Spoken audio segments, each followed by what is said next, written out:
لیکن ہمارے پیارے نبی صلی اللہ علیہ وسلم کی سیرت پاک مکمل نہ ہو پائے گی.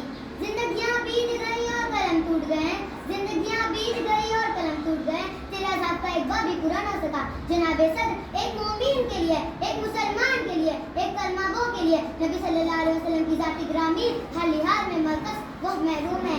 یہ ایمانت پاکہ منبع ہے, یہ زمین وہ آسمان, یہ طرفین, یہ مشرقین, یہ مغربین نبی صلی اللہ علیہ وسلم کے جلوے دیتی ہے.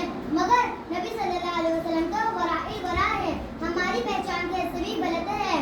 جناب صدر آج کل یہ ترقی یافتہ دور ایٹم اور مذہب کا رول ہے, منٹ کی پرواز ہے, چاند پر کمری ڈالی جا رہی ہے. سائنس نے مرین کو مسجد کرنے کا دعویٰ کیا, لیکن جہالت کم آئے آج سے 1478 سال پیچھے چلتی ہے. جب آج کا سیارہ نہ تھا, جب آج کا طیارہ نہ تھا, ایٹم کی مانگیں نہ تھی, مشینوں کی کرکراہٹ کا دور دور تک کوئی نام و نشان نہ تھا. اس وقت عبداللہ کے یتیم, آمنہ کے لفظ جگر, مکہ کا گوشت گرم, حلیمہ کی زینت جس کے گھر چولہا نہیں جلتا, پیٹ پر پتھر بانے جا رہے ہیں, لیکن اسی نے اپنے تعلق کو مقدس سے سرفراز فرمایا. حضور